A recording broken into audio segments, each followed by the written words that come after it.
இதோ இன்னைக்கு 5 மணிக்கு மொழிப்போர் தியாகிகளை பத்தி முதலமைச்சர் ஸ்டாலின் சார் பேச போறாரு. நம்ம மீட்டிங் முடிஞ்சோன்னு தான் பேச போறாரு. நீ எழுதி வச்சுக்கோங்க, 400 பேர் பார்த்துட்டு இருப்பான் எல்லா சேனல்லையும், யூடியூப்ல 400 பேருக்கு மேல தாண்டாது. அந்த 400 பேருக்கு ஒரு பெரிய ஐடிவிங்க, அதுக்கு ஒரு மினிஸ்டர், அதுக்கு ஒரு செய்தித்துறை. எங்கள் தலைவர் இப்ப பேசுறதுக்கு அடுத்தது பேசுறதுக்கு வெயிட் பண்றோம் பாத்தீங்கன்னா 5 கோடி பேர் வெயிட் பண்ணிட்டு இருக்காங்க.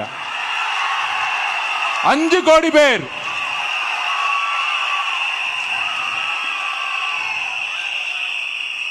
அப்ப அவர் என்ன பேச போறாருன்னு 5 கோடி பேர் பாக்குறாங்கன்னா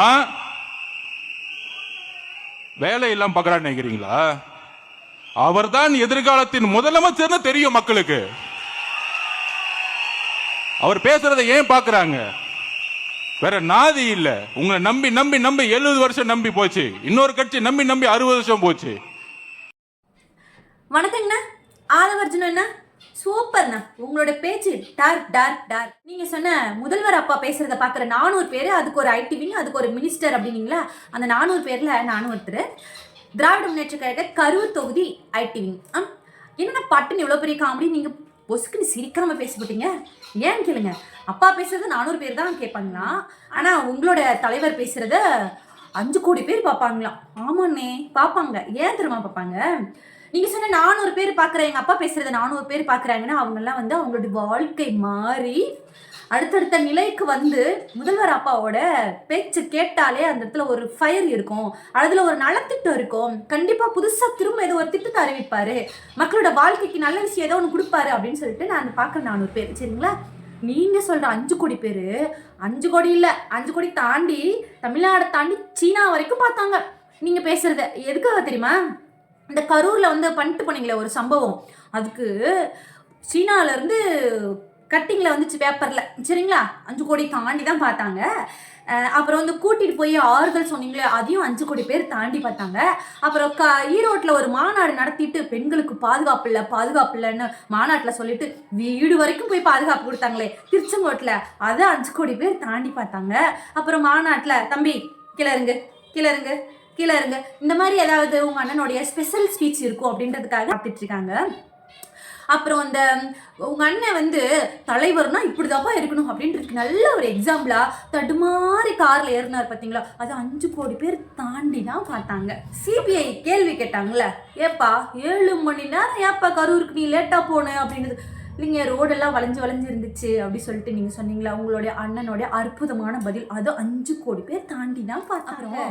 பவுன்சர் தூக்கி எறிஞ்சாங்க பாருங்க உங்க அண்ணனை பார்க்க வந்தவங்கள. அப்படியே அந்த தம்பி கிறுன்னு போய் கீழே விழுந்தாருல, அப்புறம் அதெல்லாம் நடந்துச்சுல, அதையும் 5 கோடி பேர் தாண்டி பார்த்தாங்க. ஏன்னா இவன் இந்த தலைவனை பார்க்க தானே வந்தவங்களுக்கு ஏன்டா பவுன்சர் வச்சு அப்படி தூக்கி போடுறாங்க, அப்படி என்ன இந்த தலைவர் அப்படி ஒரு இது அப்படின்னு சொல்லிட்டு அதே 5 கோடி பேர் தாண்டி தான் பார்த்தாங்க.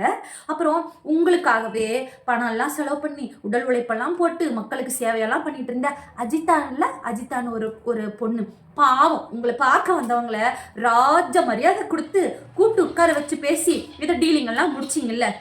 தெருவில் ஓட விட்டு காரெல்லாம் விட்டு ஏற்றுனீங்களே, அந்த பொண்ணு சூசைடெல்லாம் அட்டன் பண்ணாங்களே. பெண்களுக்கு நீங்கள் கொடுக்குற பாதுகாப்பு, உங்களுடைய கழகத்தில் உங்களுடைய தாவைக்கால கொடுக்குற பாதுகாப்பு பெண்களுக்கு எப்படி இருக்குன்னு 5 கோடி பேர் தாண்டி தான் பார்த்தாங்க. அப்புறம் கூட்டத்தில் எவனா அது பிடிச்சி எங்காவது கடிச்சு வைக்கிறானா, என்ன இது தவ்வி குதிக்கிறானா, மரத்தில் ஏறுறானா அப்படின்னு சொல்லிட்டு ஏதோ ஒரு சம்பவம் ஜாலியாக இருக்கும், ஃபன்னாக இருக்கும் உங்களோட மீட்டிங் அப்படின்னாலே, அதுக்காக 5 கோடி பேர் தாண்டி அவளை தான் பார்ப்பாங்க.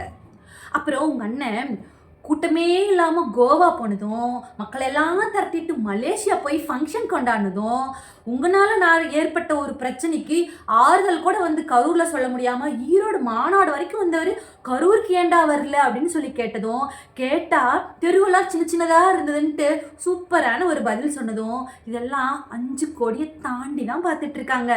ஏன்னு கேளுங்களே, நீங்கள் நினச்சிட்டு இருக்கீங்க உங்களுடைய ஸ்பீச்சை பார்க்குறாங்க அப்படின்னு நினச்சிட்டு ஏதாவது ஃபன்னாக நடக்கும், இது ஜாலியாக இருக்கும், இவர் பேசினாலே தற்குறி மாதிரி ஏதோன்னு பேசுவார், ஜாலியாக இருக்கும். அரசியலில் இந்த 2026 தேர்தலில் கிடைச்ச சூப்பரான ஒரு ஜோக்கர் தான் உங்கள் அண்ணன் அப்படின்னு சொல்லிட்டு எல்லாரும் ஒரு ஆர்வமாக தான் பார்க்குறாங்க. இல்லை பார்க்குறோம் நாங்களும் தான். அப்புறம் கணக்கில் நீங்கள் கொஞ்சம் வீக்கு, ஏன்னா 5 கோடி பேர் பார்க்குறாங்கன்னு சொன்னீங்களே, நம்ம தமிழ்நாட்டில் மட்டும் லாஸ்ட் இயர்லேருந்து இப்போ வரைக்கும் 2025 வரைக்கும் ஓகேங்களா, சென்சேஷனில் 7.7 crore இருந்து 8.5 crore மக்கள் இருக்காங்க. சரிங்களா? அவ்வளவு பேரும் எங்க அப்பா பேசுறத பார்க்குறாங்க. அப்புறம் இன்னொரு கணக்கில் இன்னொரு சின்ன ஒரு லைட்டான ஒரு மிஸ்டேக்கு. நீங்கள் சொன்ன 70 வருஷம் கிடையாது, இது 76வது வருஷம் அடி எடுத்தாச்சு திமுக. ஓகேங்களா? முத்துவேல் கருணாநிதி ஸ்டாலின் என்னும் ஒற்றை மனிதர் பேச்சில் அனல் தெரிக்கும். ஆனால் உங்கள் தற்குறிகளின் மேடை பேச்சிலோ தடுமாற்றம் மட்டுமே இருக்கும். முத்துவேல் கருணாநிதி ஸ்டாலின் அவர்கள் பேச்சில் ஒரு மேடையிலும் ஒரு நலத்திட்டத்தை தெரிவிக்க விடுகிறார். ஆனால் உங்கள் மேடையிலோ மாநாடு முடிவதற்குள் இருக்கைகளை தெரிவிக்க விடுகிறீர். பனைக்கு கூட எட்டாத அளவிற்கு தான் உங்கள் தற்குறிகளும் எங்கள் முதல்வர் அப்பாவும். கனவு மட்டுமே கண்டு கொண்டிருங்கள். இன்னும் 3 மாதங்கள் வரை முத்துவேல் கருணாநிதி ஸ்டாலின் என்னும் நான் என்ற ஒற்றை வரிச்சொல் மீண்டும் ஒலிக்கும். உங்கள் கனவு கொட்டை தவிடுபடியாகும் நாள் இன்னும் 3 மாதம். அதுவரை கனவு மட்டுமே கண்டு கொண்டிருங்கள். நன்றி, வணக்கம்.